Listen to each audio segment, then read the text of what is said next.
የክረምቱ የተጫዋቾች የዝውውር መስኮት ሊከፈት አሁንም ገና 12 ቀናት ይቀራሉ። ነገር ግን የእንግሊዝ ፕሪሚየር ሊግ ክለቦች አዳዲስ ተጫዋቾችን ወደ ቡድናቸው ለመቀላቀል ከእኛ ጋር ሊቀጥሉ አይገባቸውም ያሏቸውን ተጫዋቾች ደግሞ ለመሸኘትና በእነሱ ሽኝት ፍራንክ ለመሰብሰብ ጥድፊያ ላይ ናቸው።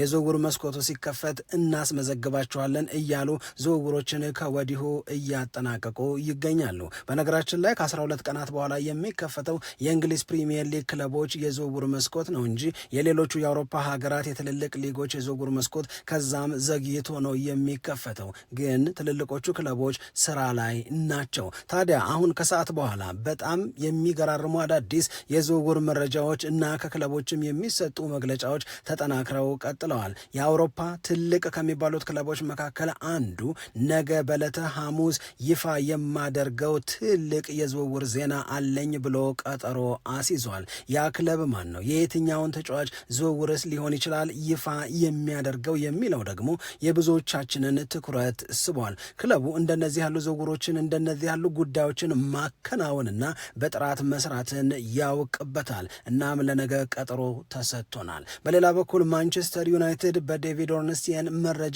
መሰረት የኤደርሰንን ዝውውር ካጠናቀቀ በኋላ ከሌላ አንድ ተጫዋች ጋር ድርድር እያደረገ ይገኛል። ከተጫዋቹ ጋር ብቻ ሳይሆን ከክለቡም ጋር እንደዚሁ ድርድር ተጀምሯል።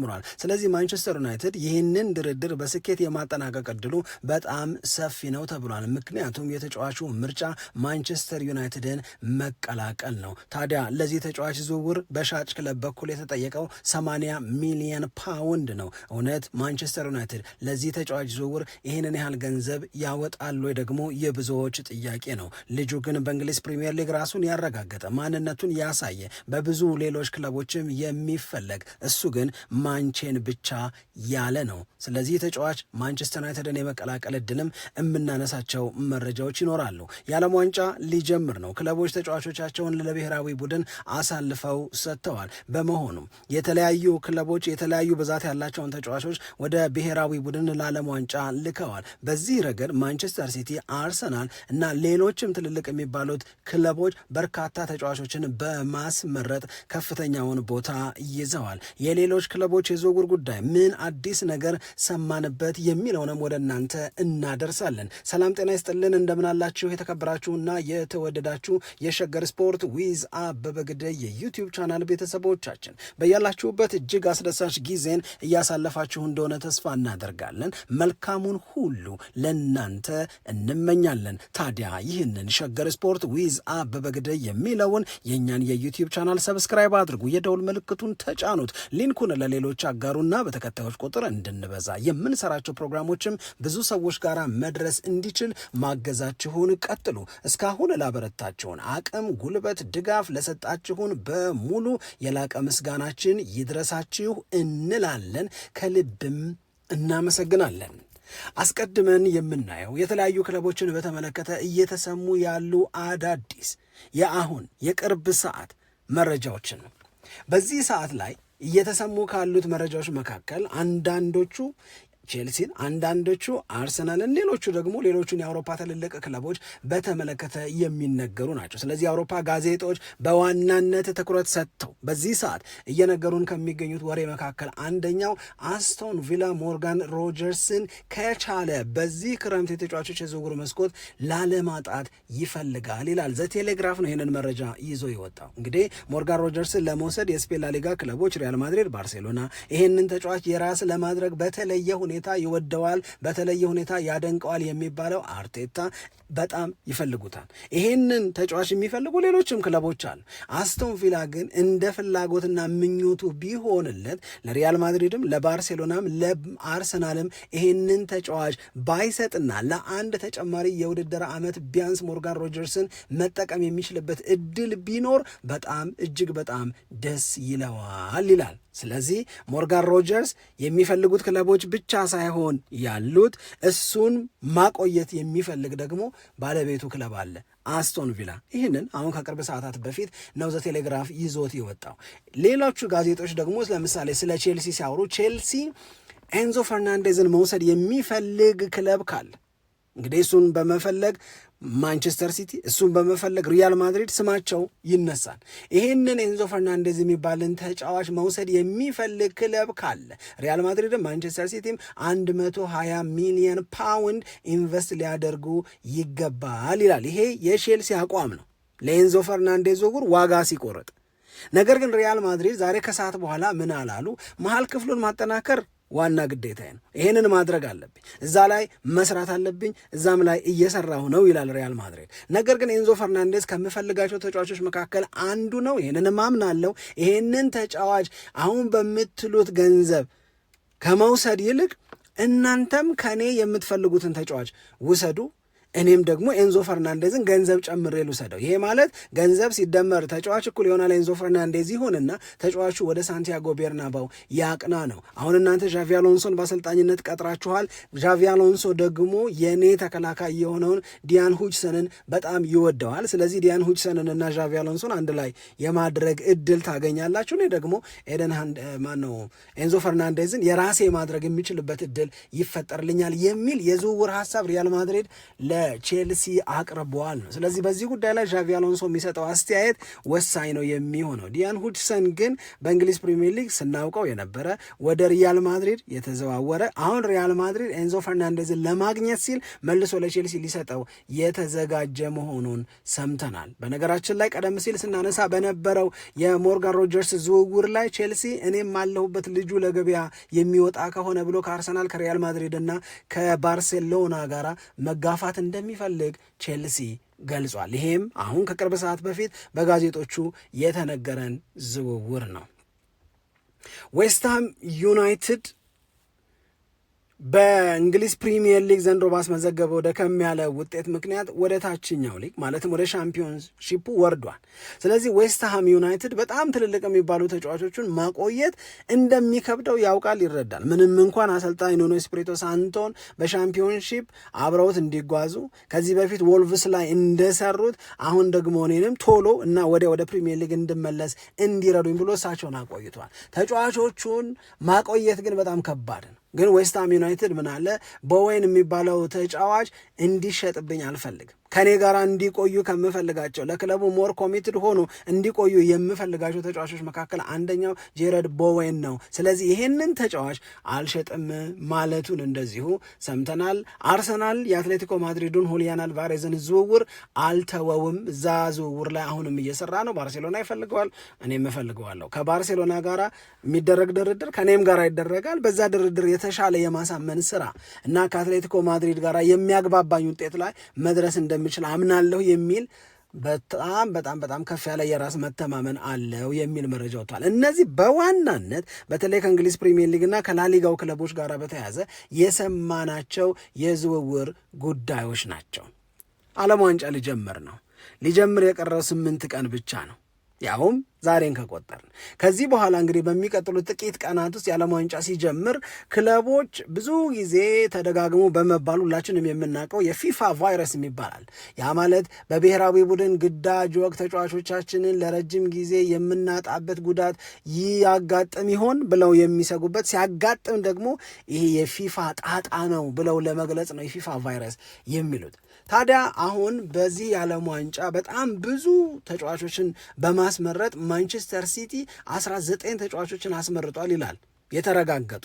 እነዚህ 19 ተጫዋቾች የተለያዩ ብሔራዊ ቡድኖችን ወክለው ግን በክለብ ባለቤትነት የማንቸስተር ሲቲ ሆነው ዓለም ዋንጫው ላይ የምናያቸው ናቸው። ባየር ሚዩኒክ 18፣ ፒኤስጂ እና አርሰናል የአውሮፓ ቻምፒዮንስ ሊግ የፍጻሜ ተፋላሚዎቹ 16 ተጫዋቾችን አስመርጠዋል ለዓለም ዋንጫው ይልና ባርሴሎና 15 ተጫዋቾችን ማስመረጡን ያነሳል። እነዚህ 15 ፕላስ ወይም 15 ሲደመር ከ15 ከፍ ያለ ተጫዋቾችን ያስመረጡ ናቸው። ማንቸስተር ዩናይትድ 12 ተጫዋቾችን አስመርጧል። አትሌቲኮ ማድሪድም እንደዚያው 12፣ ሊቨርፑል 11 ተጫዋቾችን አስመርጧል። ቦሩሲያ ዶርትሙንድም እንደዚሁ ከሊቨርፑል እኩል 11 ተጫዋቾችን በማስመረጥ ስማቸው የተነሳ ነው። ሪያል ማድሪድ 10 ተጫዋች ብቻ ነው ያስመረጠው። ይሄ ይጠቅመዋል፣ ይጎዳዋል?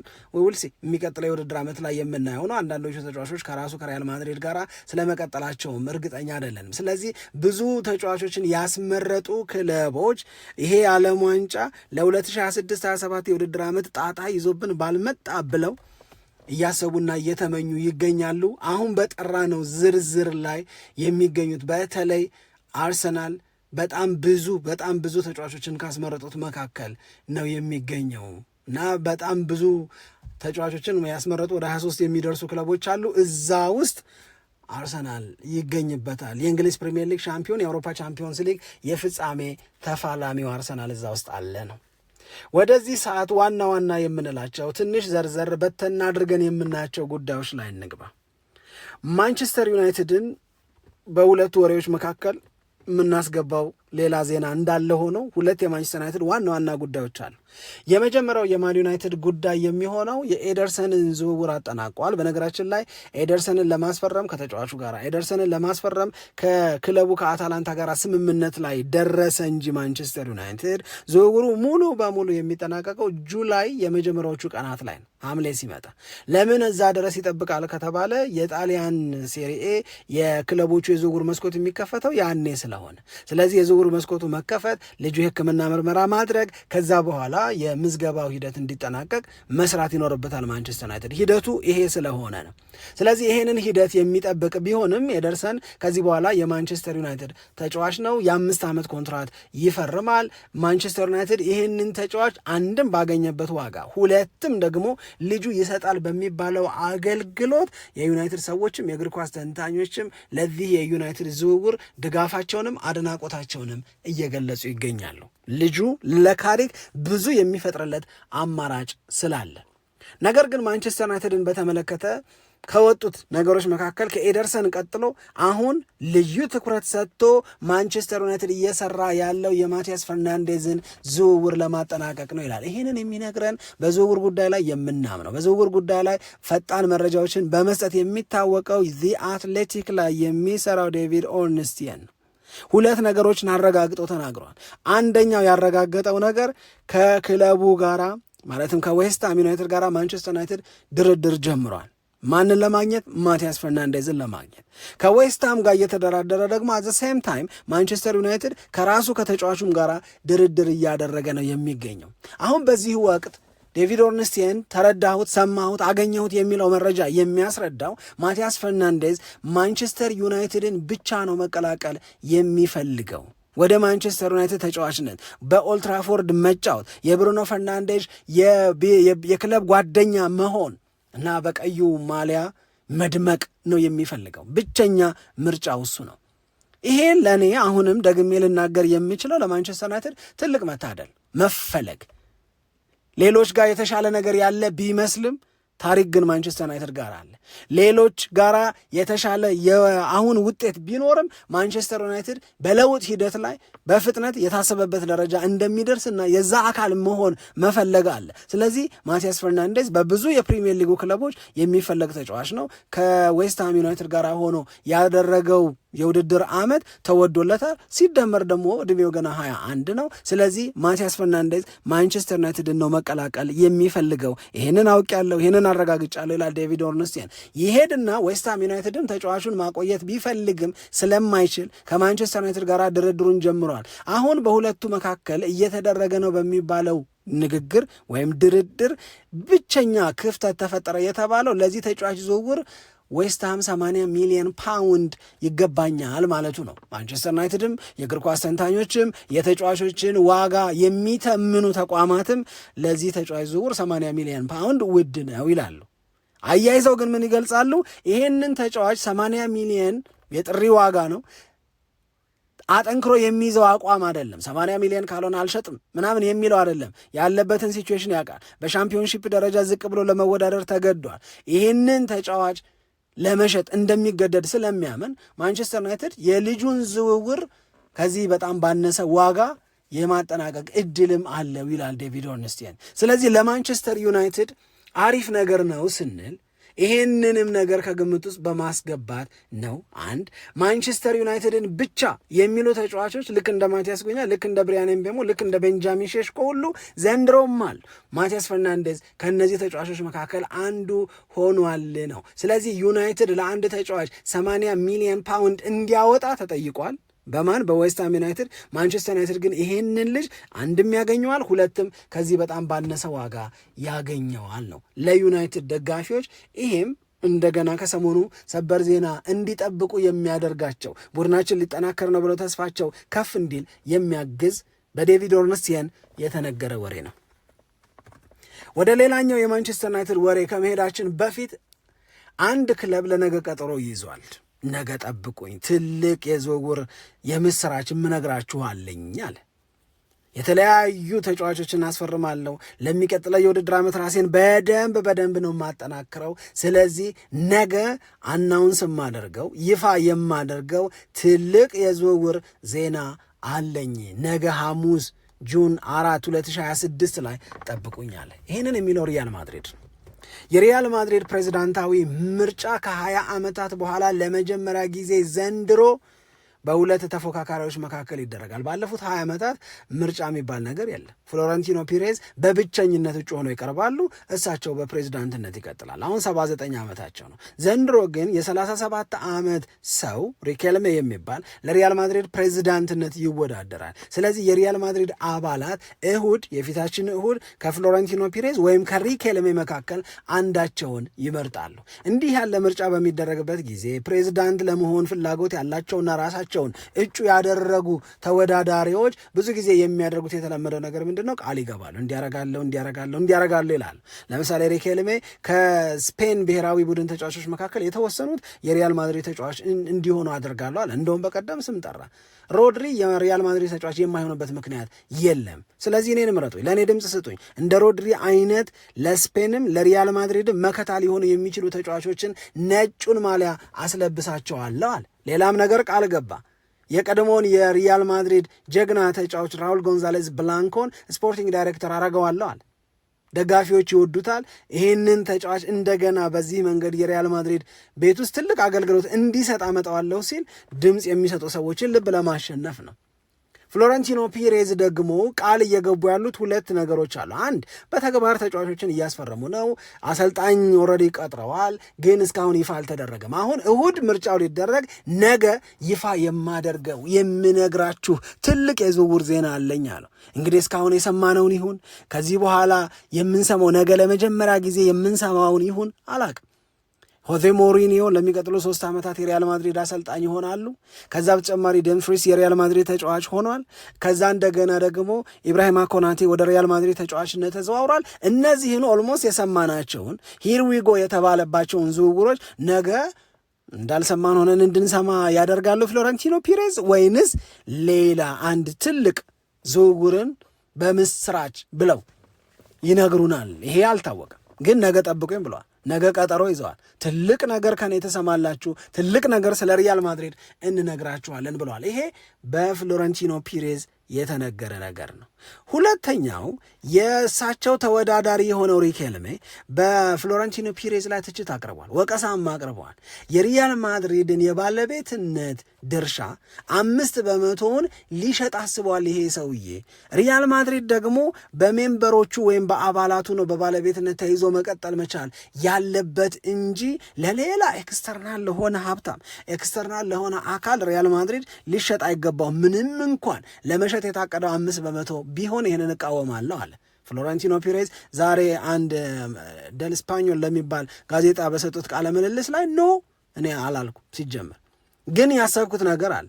ሪያል ማድሪድ እኔ በሕይወት እያለሁ እና የሪያል ማድሪድ ፕሬዚዳንት ሆኜ እስከ ቀጠልኩኝ ድረስ የባለቤትነቱ ጉዳይ የአባላቱ ብቻ ነው የሚሆነው። ነገር ግን አሁን በአባላቱና በሪያል ማድሪድ መካከል ያለው ሞሮፍ ኢሞሽናል አታችመንት ነው፣ የስሜት ሪያል ማድሪድ የኔ ነው የሚል ስሜትን ከግምት ውስጥ ያስገባ ነው። ስለዚህ ያ ሰውዬ በሕይወት እስካለ ድረስ የሪያል ማድሪድ አባል ነው፣ በሕይወት እስካለ ድረስ የሪያል ማድሪድ ባለቤት ነው። ኢሞሽናሊ አታችድ ሆኖ ከሪያል ማድሪድ ጋር ራሱን አስተሳስሮ ይቀጥላል። ይሄ ግን ከሞተም በኋላ እንዲቀጥል ማድረግ የምንችለው ለራሱ ለሪያል ማድሪድ አባል ሼር ስንሸጥለት ነው። ፋይናንሻሊ ተጠቃሚ የሚሆንበት ፋይናንሻሊ ኢንቨስት የሚያደርግበት እሱ ከሞተ በኋላ በሱ ድርሻ ምክንያት ሪያል ማድሪድና ልጆቹ ሪያል ማድሪድና ቤተሰቦቹ አሁንም ተሳስረው ይቀጥላሉ። ስለዚህ የሪያል ማድሪድ አባል የሆነ ሰው ቢሞት እንኳን የሪያል ማድሪድ ባለቤት ሆኖ ሊቀጥል የሚችልበትን ነገር በተወሰነ ደረጃ ማምጣት አለብን ብዬ አምናለሁ። በሪያል ማድሪድና በአባላቱ ወይም በባለቤቶቹ መካከል የሚኖረው ትስስር ከሞትም ተሻግሮ የሚሄድ መሆን አለበት ብለው የሆነ ደስ የሚል ሀሳብ አቀረበው ፍሎረንቲኖ ፒሬስ። እኔ ያልኩት ይህንን ነው። ለኤክስተርናል ሀብታም ወይም ከሪያል ማድሪድ አባል ውጭ ለሆነ ሀብታም ይሸጥ አላልኩም። ሪያል ማድሪድ የአባላቱ ብቻ ሆኖ ይቀጥላል። አባላቱ በሕይወት እስካሉ ድረስ ነው ባለቤትነታቸው። አሁን ግን ቢሞቱም ልጆቹ ይወርሱታል፣ ቢሞቱም ቤተሰብ ይወርሰዋል። ይሄንን አሰራር የመዘርጋት ግን እቅድ አለኝ አሉ የ79 ዓመቱ ፍሎረንቲኖ ፒሬዝ። ለማንኛውም ነገ ቀጠሮ ሰጥተዋል። እምነግራችሁ ነገር አለኝ ብለው ወደ ዩናይትድ ጉዳይ እንመለስ። ማንቸስተር ዩናይትድ ራስመስ ሆይሉንን ያው ሙሉ በሙሉ አጥቷል፣ ሙሉ በሙሉ ሸኝቷል። በዚህ ዝውውር ማንቸስተር ዩናይትድ ወደ 44 ሚሊዮን ፓውንድ አካባቢ አግኝቷል። ናፖሊና ማንቸስተር ዩናይትድ መጀመሪያ ስምምነታቸው ራስመስ ሆይሉንን ለመዋስ ነው። ግን ሲዋሱ በውሰት ስምምነታቸው ላይ የተጠቀሰ ነገር አለ። ያ የተጠቀሰው ነገር በዘንድሮ የውድድር ዓመት ናፖሊ ወደ አውሮፓ ቻምፒዮንስ ሊግ የሚያስገባ ውጤት አምጥቶ የሚጨርስ እንደሆነ ራስመስ ሆይሉንን የመግዛት ግዴታ ይኖርበታል፣ ዋጋውም ይሄ ይሆናል ብለው አስቀመጡ። ራስመስ ሆይሉን ለናፖሊ ተጫወተ። ለናፖሊ በዘንድሮ የውድድር ዓመት ሲጫወት ወደ 13 አካባቢ ጎሎችን አገባ። ከዛ ናፖሊ ወደ አውሮፓ ቻምፒዮንስ ሊግ መግባቱን አረጋገጠ። አሁን እንዲህ ሲሆን ራስመስ ሆይሉንን አለመግዛት አይችልም ናፖሊ ማለት ነው። ቻምፒዮንስ ሊግ ባይገባ ኖሮ መብቱ ነው። አይ በስምምነታችን መሰረት ወደ ቻምፒዮንስ ሊግ ብገባ ኖሮ ነው የምገዛው፣ አሁን አልገባሁም ስለዚህ አልገዛም ማለት ይችል ነበር። አሁን ግን ገብቶ አሁን ያለ መግዛት የሚባል እድል የለም። አሁን ዋጋ ላይ መደራደር የሚባል ነገር የለም። ስለዚህ አሁን ኦፊሻሊ ራስመስ ሆይሉን ናፖሊን በቋሚነት ተቀላቅሏል። ይሄ ተሰምቷል። ይሄ የማንቸስተር ዩናይትድ እና የናፖሊ ስምምነት የማንቸስተር ዩናይትድን የገንዘብ ፍላጎት በተወሰነ ደረጃ የሚያስታግስ ነው። ምንም እንኳን ተጫዋቹ ማንቸስተር ዩናይትድን ሲቀላቀል ስንት እንደወጣበት ላስታወሰ፣ ይሄ ተጫዋች አሁን የተሸጠበትን ዋጋ ትዝ ላለው፣ በእነዚህ ማንቸስተር ዩናይትድ ተጫዋች ሆኖ ለቆየባቸው 3 ዓመታት ይሄ ማንቸስተር ዩናይትድ ከተጫዋቹ ዝውውር ወይም ለተጫዋቹ ግዢ ካወጣው ገንዘብ አንጻር ኪሳራ የሚባል ነገር እንዳያጋጥመው የሚያደርግ ነው። ግን ማንቸስተር ዩናይትድ ኦልሞስት ራስመስ ሆይሉንን ለናፖሊ ሲሸጥ ለኤደርሰን ያወጣውን ገንዘብ ግን አግኝቷል። ትንሽ ትርፍም አለ። ስለዚህ ራስመስ ሆይሉንን ሸኝቶ ኤደርሰንን የራሱ አድርጎ እስቲል አሁንም ካሽ እጁ ላይ ይኖረዋል። ምክንያቱም ለዚህ 34 ሚሊዮን ነው የሚከፍለው፣ እዛ 44 አካባቢ ይቀበላል። በቃ ምንም ማድረግ አይቻልም። ስለዚህ ይሄ የማንቸስተር ዩናይትድ አንዱ አሪፍ ነገር ነው፣ ግን ብቸኛው አይደለም። አሁንም ማንቸስተር ዩናይትድ ሌሎች መሸኘት የሚፈልጋቸው ተጫዋቾች አሉ። እነዚህን መሸኘት የሚፈልጋቸውንም ተጫዋቾች በቅርቡ ያሰናብታቸዋል። ከነሱ ስንብትም ገንዘብ ያገኛል ተብሎ ነው የሚጠበቀው። ራስመስ ሆይሉን ቤንጃሚን ሼሽኮ ማን ዩናይትድን ሲቀላቀል ነው ከማንቸስተር ዩናይትድ ጋር አብሮ እንደማይቀጥል የታወቀው እና አብሮ መቀጠል ይፈልግ ነበረ።